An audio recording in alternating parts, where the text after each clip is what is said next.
morir para el Salvador.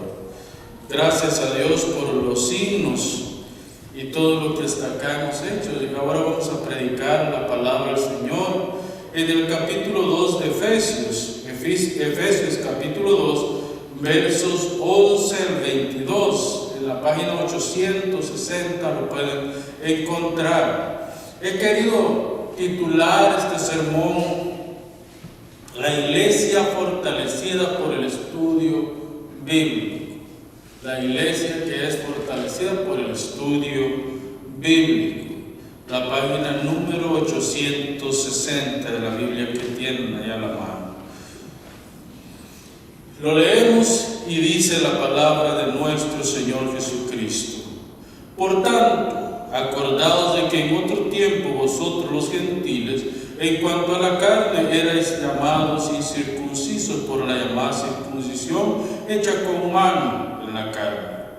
En aquel tiempo estabais sin Cristo, alejados de la ciudadanía de Israel y ajenos a los pactos de la promesa, sin esperanza y sin Dios en el mundo. Pero ahora en Cristo Jesús, vosotros que en otro tiempo estabais lejos, habéis sido hechos cercanos por la sangre de Cristo, porque Él es nuestra paz, que de ambos pueblos hizo uno, derribando la pared intermedia de separación, aboliendo en su carne las enemistades, la ley de los mandamientos expresados en ordenanzas, para crear en sí mismo de dos un solo y nuevo hombre, haciendo la paz, y mediante la cruz reconciliar con Dios a ambos en un solo cuerpo, matando en ella las enemistades. Y vino y anunció las buenas nuevas de paz a vosotros que estabais lejos y a los que estabais cerca, porque por medio de él los unos y nosotros tenemos entrada por un mismo espíritu al Padre.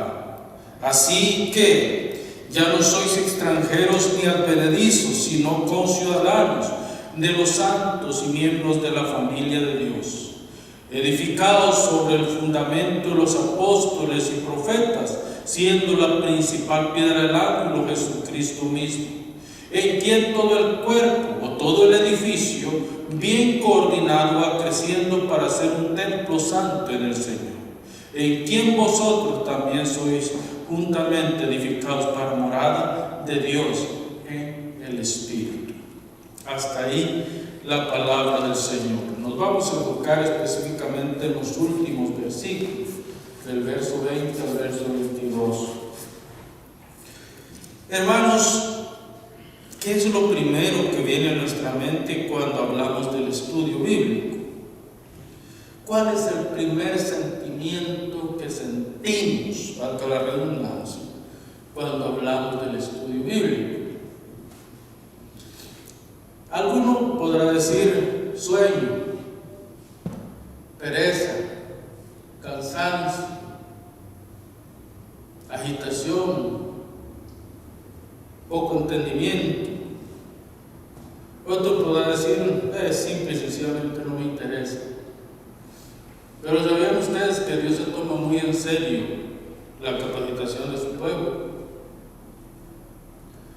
Jesús vino en carne, ¿verdad? Como hombre, siendo Dios, teniendo el perfecto conocimiento en sí. Él vino y se sometió al estudio. En Israel había por lo menos dos escuelas. Estaba la escuela rabínica, que era donde todos los sacerdotes, levitas eran preparados, y algunos otros que querían conocer más o menos cómo se hacía teología en el tiempo del Antiguo Testamento. Pero también existía el estudio de las interpretaciones bíblicas, como la Mishnah, la Torah, que eran documentos. La Torah es parte de la Biblia, los 5 primeros libros de la Biblia. La Mishnah era la interpretación de la ley, o los 5 primeros libros de la Biblia. El Talmud, que era también otro estudio que ellos llevaban a cabo. Todo esto lo hacían para preparar a su gente, a su pueblo, en el conocimiento de Dios. Y les enseñaban también a leer y a escribir para poder hacer esto. No había universidades formales como las que tenemos hoy, no había escuelas públicas formales como las que tenemos hoy, sino que era más algo de el templo. Desde el templo se impartía cultura y la educación es parte de toda cultura. Entonces, cuando nosotros hablamos de la iglesia, es porque la iglesia es fortalecida por medio del estudio bíblico. Nosotros tenemos que entender que nosotros enseñamos la palabra de Dios. Todo estudio que nosotros hacemos, llámese predicación, llámese discipulado, llámese estudio un poco más profundo, siempre es sacado de la palabra de Dios. Nuestro texto primordial, principal y único para hacer doctrina es la palabra de Dios. Nuestro texto principal, primordial para ser discipulado es la palabra de Dios. Lo mismo es para hacer teología.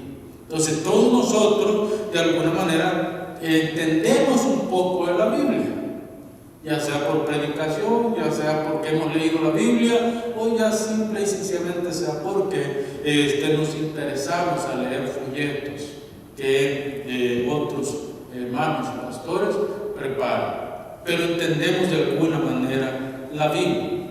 Ahora, cuando hablamos de el estudio bíblico, tenemos que hablar de dos principios fundamentales: es el estudio formal y el estudio informal.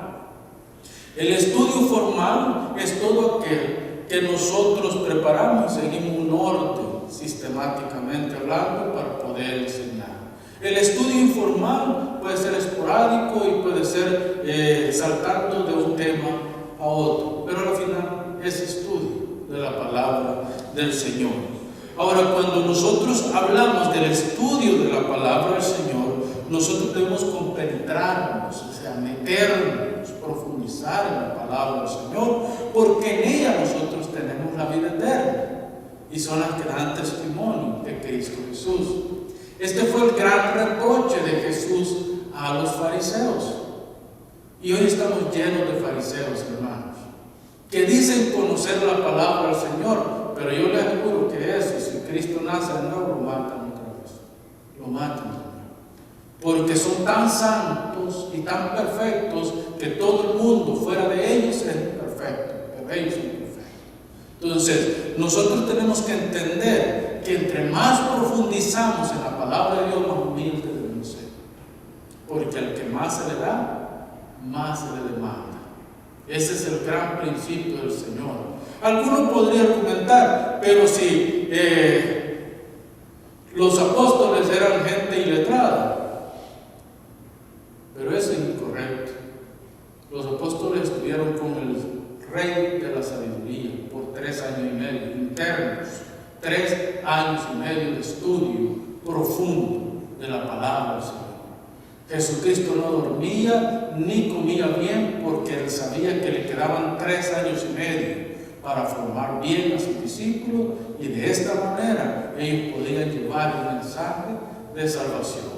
Y si no, lea el capítulo 14, versos 26 de Juan, capítulo 15, verso 26 de Juan, y el capítulo 26 también. En esos encontramos que Cristo dice: cuando el Espíritu Santo venga, Él os recordará todas las cosas que yo les he enseñado. Entonces había capacitación formal. Cristo enseñó a sus discípulos, y cuando ya vamos al capítulo 4, de hecho, el mismo Sanedrín está interrogando a Pedro, el iletrado Pedro, como muchos me dicen. Está interrogando a Pedro y a Juan por el milagro que habían hecho de sanidad en el cojo que estaba frente a la puerta, la hermosa. Y el Sanedrín dice: verdaderamente estos anduvieron con el Nazareno, porque es que tienen el mismo vocabulario del Nazareno. Habían aprendido del mejor, de lo mejor de todos los tiempos. Entonces ellos habían desarrollado un vocabulario como el que Cristo tenía, y eso reconoce la máxima autoridad de la época. Entonces, hermanos, en la educación, en la formación de la iglesia, el centro siempre es Cristo. Por eso es que ustedes ven en el verso 20 que dice: edificaos sobre el fundamento ¿de quién? De los apóstoles y los profetas.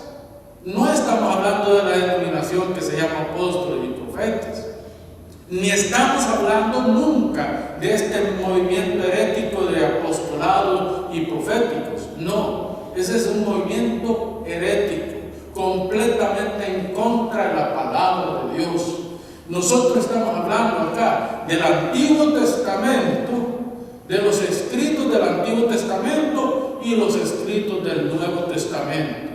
El Antiguo Testamento, ¿de quién hablaba? El centro de la predicación de los profetas y de los padres y de todos los que predicaron en el Antiguo Testamento era Cristo, lo que Él vendría a hacer. Y el Nuevo Testamento se enfoca neta y exclusivamente en lo que Cristo ya logró. Entonces los dos se enlazan perfectamente. Nuestro estudio jamás tiene que ser aparte de la palabra de Dios. Yo tengo muchos libros en mi biblioteca, pero jamás leo un libro que no esté conectado con la palabra de Dios. Y siempre estoy corroborando que los pasajes que mencionan los escritores estén de acuerdo con la palabra de Dios. ¿Por qué? Porque aunque hay mucha sabiduría en los libros, la ciencia revelada la tenemos en la palabra de Dios. Y el centro de esta ciencia revelada es Cristo. Él es el centro, donde todo tiene que girar alrededor del Evangelio. Todo tiene que girar alrededor de la persona y obra de Cristo. Por eso, una iglesia que enseña cosas que no están en la palabra de Dios, o una iglesia que enseña doctrinas de hombre y que prácticamente hacen que las personas hagan cosas que ellos no están, que los líderes no están dispuestos a hacer, es una iglesia farisea que no tiene nada que ver con el reino de Dios. ¿Por qué? Porque Jesús, ¿qué es lo que les dijo a los fariseos? Ustedes son sepulcros blanqueados, que por fuera se ven hermosos, ¿verdad? Sí, porque sabe una cosa, los sepulcros, o sea, las tumbas del tiempo de Jesús eran hechas en la roca, eran bien esculpidas, eran preciosas. Las tumbas del tiempo de Jesús, sobre todo las de los ricos, eran tumbas preciosas. Entonces, por eso es que les dice: ustedes son como los sepulcros, por fuera se ven hermosos, pero por dentro están llenos de muerte. Por dentro están llenos de muerte. Y hablándole a los fariseos, ¿sí? Entonces, cuando nosotros vemos una iglesia farisea, huyan de ahí, porque esa no es de Dios. Una iglesia farisea no es de Dios. La iglesia verdadera de Cristo, su enfoque central es Cristo.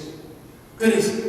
No como se viste el hermano, no como habla el hermano, no como vive el hermano, no como piensa el hermano. No, ese no es el enfoque de la verdadera iglesia. La verdadera iglesia está enfocada en la palabra de Dios, en aquella que nos enseña a vivir, a amar y a respetar a los demás, aunque tengamos diferentes ideas.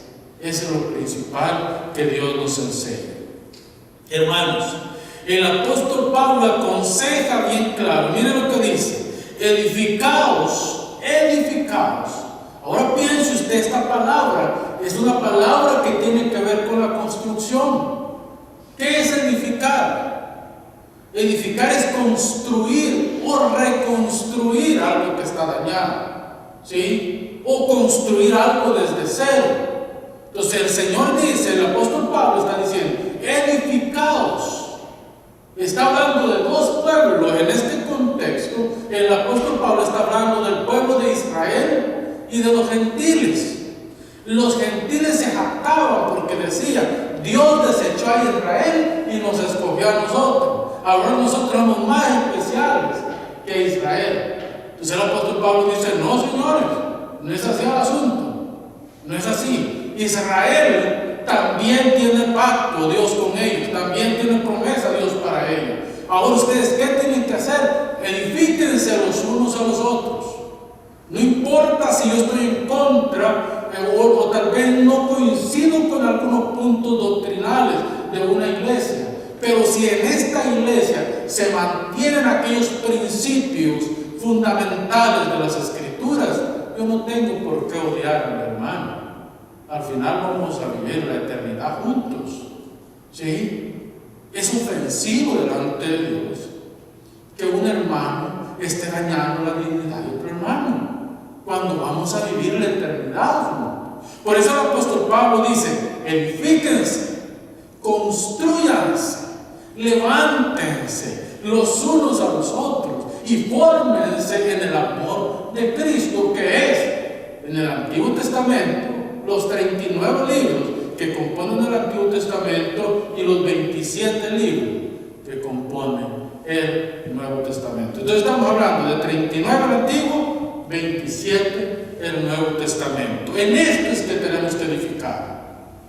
Hermano, todo lo que sale fuera del principio bíblico está de más. Todo lo demás está de más. Nuestro principio fundamental tiene que estar arraigado en la obra de Cristo y cómo Él está llevando a su iglesia a un mejor término. Por eso que dice, edificados sobre el fundamento de los apóstoles y profetas. Aquí el apóstol está hablando principalmente del Antiguo y Nuevo Testamento. Estudiar la Biblia se tiene que hacer como un todo.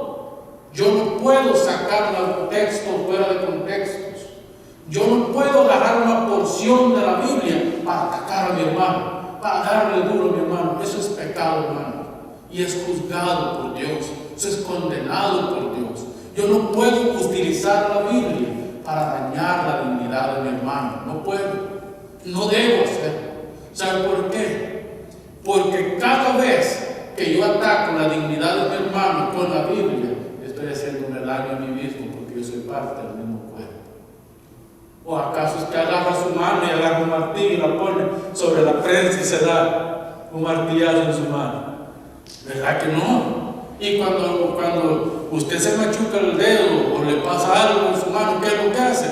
Miren, inmediatamente se soba. ¿Por qué? Porque es su cuerpo el que está siendo dañado. Ahora, si nosotros entendemos el concepto de cuerpo, cuando yo critico y le hago daño a mi hermano, yo estoy dañando el cuerpo de Cristo. ¿Verdad que es serio esto, hermanos? Esto es complicado. Es muy complicado, porque no puedo dañarlo. Ahora, tengo que... Mire bien lo que le voy a decir y escúchalo bien. Cuando yo estoy convencido y puedo probar con certeza que una persona está enseñando herejía, yo sí tengo que confrontar a esa persona. Tengo que confrontarla de frente y en privado. Y si esta persona no atiende a mi voz, entonces yo llamo a 2 testigos, la confronto con 2 testigos de frente, pero hablar a espaldas de los demás no es justo ni es de Dios. Ni es de Dios. Entonces, y la última, la tercera es la más complicada, porque el Señor dice, no lo está diciendo ni el apóstol Pablo, ni Pedro, ni Juan, ni nadie. El Señor que dice, sigan esta línea. Capítulo 19 de Mateo. Dice, y si aún con 2 testigos el hermano persiste en su pecado, entonces declárenlo publicano ante la congregación. En otras palabras, si es necesario comulgarlo, comúlguenlo. Sáquenlo de la iglesia, porque ese no es del cuerpo de Cristo. A no ser de que este hermano después se arrepienta y vuelva pidiendo perdón a Cristo, entonces hay que restaurarlo en la iglesia. Pero hermano, ¿verdad que es complicado este asunto? No es tan sencillo como se ve. Entonces él dice, edificaos. Es decir, significa ir construyéndonos. Ir construyendo una relación firme, una relación útil. una relación que fortalezca el cuerpo de Cristo. Dice, con conocimiento que viene de Dios, hasta que lleguemos a la perfección de la unidad. Si al final, si ustedes ven el hilo que el apóstol Pablo sigue, es un hilo acerca de la unidad. Él lo que quiere es dejarnos en mente que lo importante que es estar unidos todos como miembros de un mismo cuerpo, estar unidos todos. Luego dice, es construirnos a nosotros mismos en el conocimiento de Dios para construir a los demás en ese conocimiento. Es ir atando hilos. Es como tejer un abrigo con lana, que uno pone una pieza, luego va poniendo otra, luego otra. ¿Es para qué? Para construir el reino de Dios y que cada uno de nosotros vayamos creciendo y desarrollándonos en esa unidad que es perfecta. En otras palabras, mis hermanos, esto es un asunto de enseñanza, aprendizaje. Y saben una cosa, nosotros nunca vamos a dejar de aprender, ni siquiera del cielo, ni siquiera cuando estemos en la presencia de Dios, seguiremos aprendiendo. ¿Sabe por qué vamos a seguir aprendiendo? Lo único que ya no vamos a tener maestros ni pastores que nos enseñen. No, Cristo nos va a enseñar directamente, porque nadie va a conocer a Dios ni en la restauración de todas las cosas va a conocer a Dios perfectamente. No. Es que el día que nosotros lleguemos a conocer la inmensidad de Dios, las perfecciones de Dios, a Dios enteramente, el día que nosotros conozcamos a Dios enteramente, somos dioses también. Pero eso nunca va a pasar, porque nosotros aún en el cielo seguiremos siendo simples mortales, con la única diferencia que tenemos cuerpos glorificados y nos hemos vestido de inmortalidad. ¿Qué significa eso? Que ya no morimos, pero seguimos siendo personas con limitaciones, igual que los ángeles. Los ángeles no son omniscientes, los ángeles no son omnipresentes. No, nosotros tampoco vamos a ser omniscientes ni omnipresentes, porque hay atributos que le pertenecen neta y exclusivamente a Dios. Nosotros tenemos que conformarnos con estar en la presencia de Dios. Ahora, ¿sabe qué es lo bello? Que todo lo que hagamos nosotros, sin importar sea chico o sea grande, todo lo que hagamos va a ser para la gloria de Dios. Esa es la belleza del Evangelio, hermano. Entonces, edificados, ¿verdad? El fundamento. Él está diciendo, el fundamento es la doctrina de los apóstoles. Pero ¿cuál es la doctrina de los apóstoles?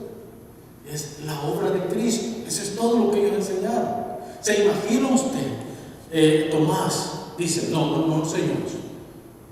Si yo no veo a Cristo resucitado y veo la marca en sus manos y meto mi mano en el costado, recuérdense que el soldado romano prácticamente hizo un agujero grande en el costado del Señor, entre la costilla y el estómago. Entonces, si yo no meto mi mano en su costado, si yo no creo que Él está resucitado. Y los demás dijeron, bueno, entonces, ¿qué vamos a hacer? Él dijo, yo no me aparto de ustedes porque el Señor tiene que aparecerse a nosotros. 8 días después el Señor se aparece. ¿Y a quién se dirige? A Tomás. Va directamente a Tomás y le dice, Tomás, aquí estoy. Mete tu dedo en mi llaga y tu mano en mi costado. Tomás dice, cuando ve al Señor cae postrado, después de tocarlo y de meter su mano en su costado y el dedo en la llaga, y después de tocarlo, Tomás cae postrado y dice, Dios mío, Padre mío. Y dice, Tomás, ¿por qué me has visto crees? Más bienaventurados todos aquellos que sin ver y sin tocar creerán por la predicación de ustedes.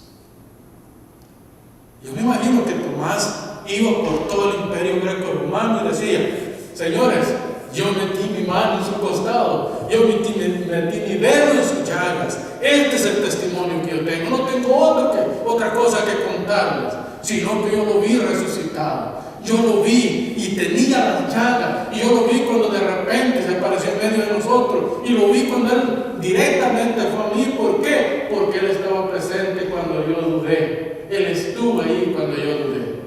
¿Qué más testimonio quería dar Tomás? O el apóstol Pablo, yendo a camino a Damasco, se apareció una luz inmensa, y de repente yo, el gran apóstol Pablo, el gran Saulo de Tarso, el gran líder y el gran caudillo, caí pues postrado a tierra, ciego, sin poder ver, sin poder contenerme de pie. El gran hombre, aquel que todo lo puede y que todo lo conocía, cae postrado. Y Él me dijo estas palabras: Saulo, Saulo, ¿por qué me persigues? Dura cosa te es dar cosas contra el aguijón. Desde ese día en adelante, mira el apóstol, yo entendí que cuando yo perseguía a la iglesia, era Cristo a quien perseguía. Y me dolió en mi corazón, y desde ese día en adelante ya no soy perseguidor de la iglesia, ya no soy perseguidor de Jesucristo, sino que me he convertido en un evangelista que predico el evangelio de buenas nuevas. Ese es el evangelio, hermanos. Un evangelio que transforma, un evangelio que trae esperanza, un evangelio que trae buenas nuevas, un evangelio que nos permite ver el cielo abierto como lo vio Esteban y decir: yo veo al Hijo de Dios sentado a la derecha del Padre, y no me importa que me maten a piedra, no me importa que me hagan lo que me hagan, yo seguiré testificando que Cristo vive para siempre, por los siglos de los siglos. Él me ha redimido para siempre.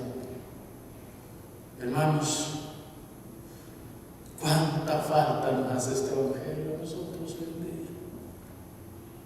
Porque es un evangelio de juicio que se predica, no es un evangelio de amor, un evangelio de gracia que se predica en los púlpitos. Es un evangelio de que yo soy el mejor, yo soy el que tengo la mejor iglesia, yo soy el que tengo el mejor ministerio, yo soy el que tengo, yo soy... Esto no es mío, hermanos, esto no es de nosotros. Esto es de Dios, esto es la iglesia de Dios que tenemos que ministrar. Yo no tengo nada. Yo no tengo nada. Todo es de Dios. El próximo domingo vamos a darle continuidad a este estudio. Y vamos a terminar con lo que es la escuela de discipulado, porque es importante tener escuela de discipulado en la iglesia. Miren, solamente para dejarles pensando, el apóstol dice que el discipulado nos ayuda a conocer a Cristo de la manera personal y vivencial. Vean el verso 13 de este mismo capítulo, o del capítulo 4, perdón, verso 13, especialmente desde el verso 12.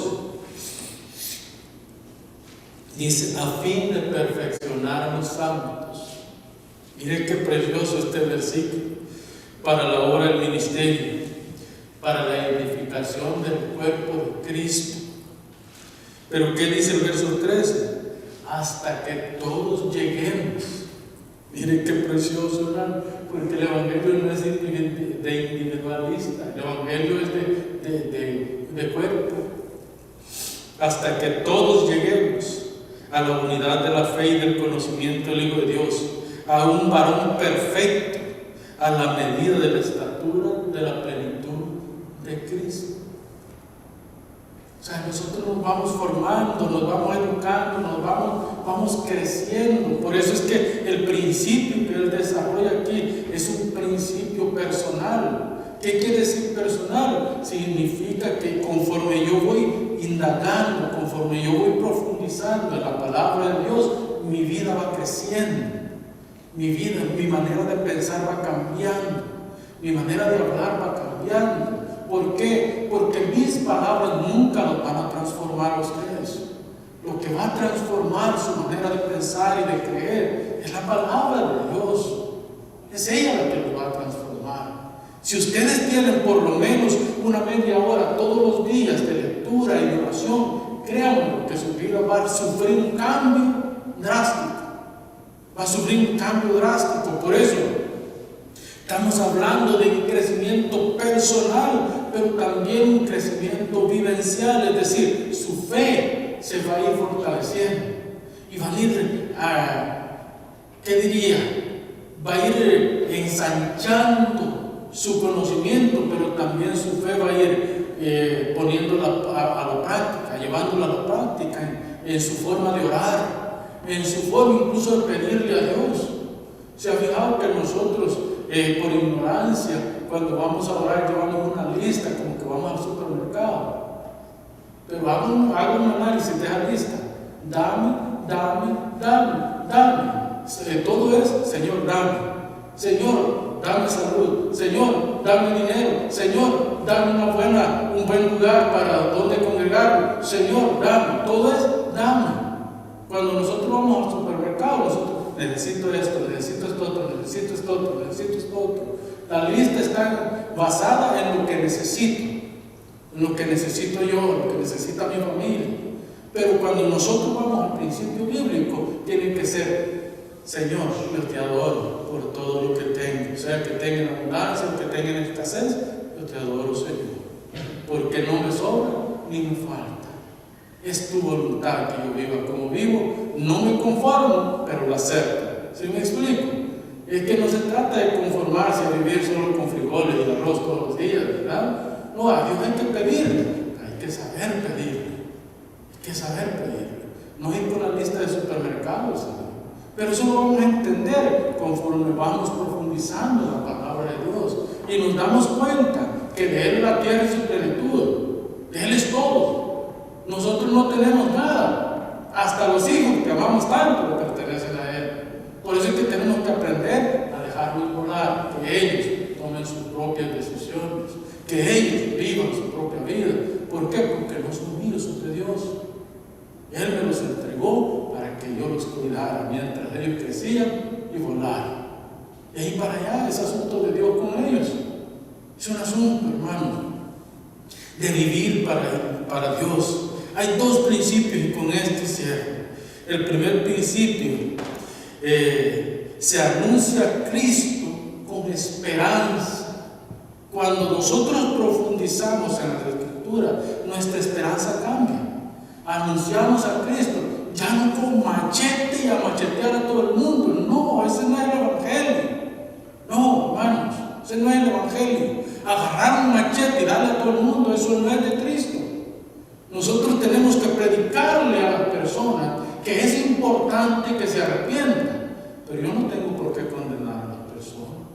Al final ellas están condenadas. Si no quieren aceptar el Evangelio, pues ya están condenadas porque no quieren aceptar el Evangelio de Cristo.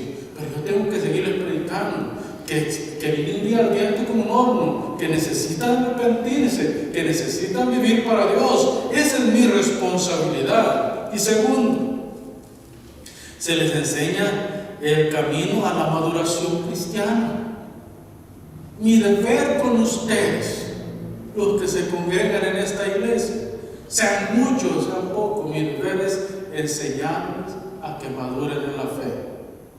Hermanos y hermanas, si ustedes se condenan, no es mi culpa, porque yo les he enseñado la verdad. Ya eso queda entre ustedes y Dios sabrá, porque yo no puedo conocer el corazón de ustedes.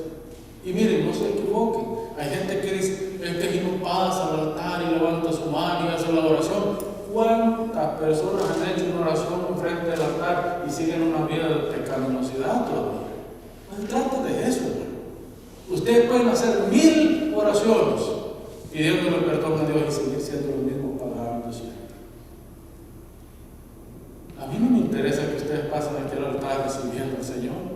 A mí me interesa que ustedes lo reciban en su corazón. Eso es lo que me interesa. Que yo pueda ver cambios en ustedes.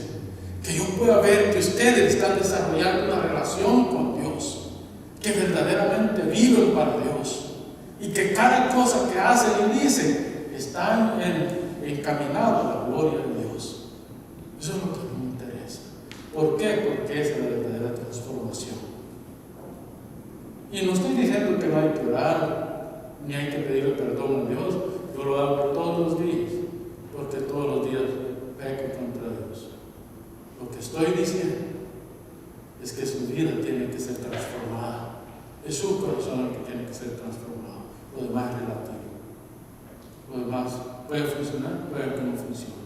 Pero si Cristo vive en su corazón, créanme que las obras se van a flotar en ustedes y serán diferentes. Eso es lo que yo quiero lograr, hermano. Oramos al Señor. Padre, muchas gracias por tu palabra, Señor. Porque tu palabra es vida, Padre. Tu palabra es verdad, Señor. Y hoy nos has enseñado, Padre, la importancia del estudio bíblico, la importancia de crecer, la importancia de desarrollarnos. Yo te pido, Padre, que tanto los hermanos que están acá presentes como los que nos siguen a través de Facebook Live puedan entenderse que mi propósito no es de ofender a nadie, sino de llamarnos a la reflexión y a entender, Padre, que nosotros